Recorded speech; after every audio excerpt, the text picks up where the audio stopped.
April 28, 1865, we are now aware of the whole story of why President Abraham Lincoln was shot in the back of the head with a pistol by John Wilkes Booth.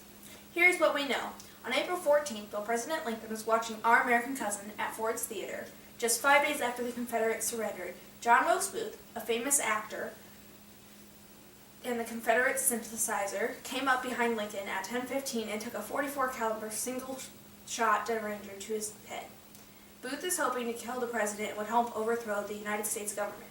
After the gun was fired, Booth jumped on stage and shouted, "Sic semper tyrannis," which translates to, "Thus ever to tyrants," which is the Virginia motto.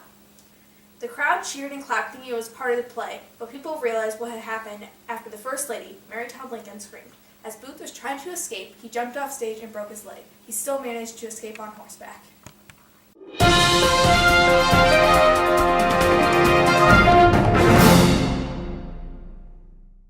After 12 days of searching for President Lincoln's killer, he has been located on a Virginia farm and his luck has run out. The whole country was filled with military units looking for Booth. No information was shared about why they were searching for Booth, but because there was a $20,000 reward, people were searching. Even some Confederate sympathizers that were in need of money were helping. While Booth was staying at a farm with supporters that helped him carry out his plans, some Union soldiers came by. The soldiers decided to stay the night at the farm because they felt Richard Garrett was being suspicious and the soldiers thought he knew something he wasn't telling. They later found Booth and another supporter, Harold, in a barn. He refused to exit the barn, so the soldiers set the barn on fire to kill off Booth. But while the barn was burning down, military soldiers shot him to make sure he wouldn't live after the fire. About 3 hours after the barn was set on fire, Booth started staring at his hands, saying "useless" over and over again, and he was dying, and then eventually did die shortly after.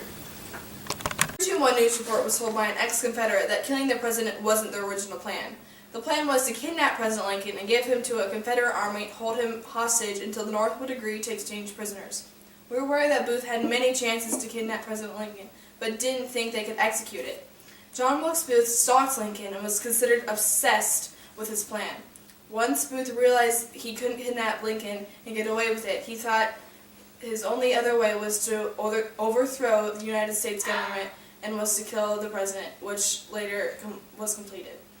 Now that Lincoln is dead, no one knows exactly what will happen to the United States. We can assume that Vice President Andrew Jackson will take over Lincoln's place until voting comes around again. We'll keep you updated. Hope you feel better, Mr. Macbeth!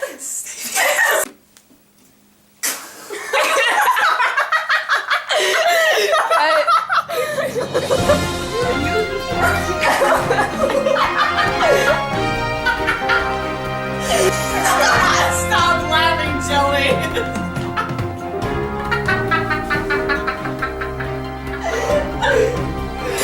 Shelby, get off the floor!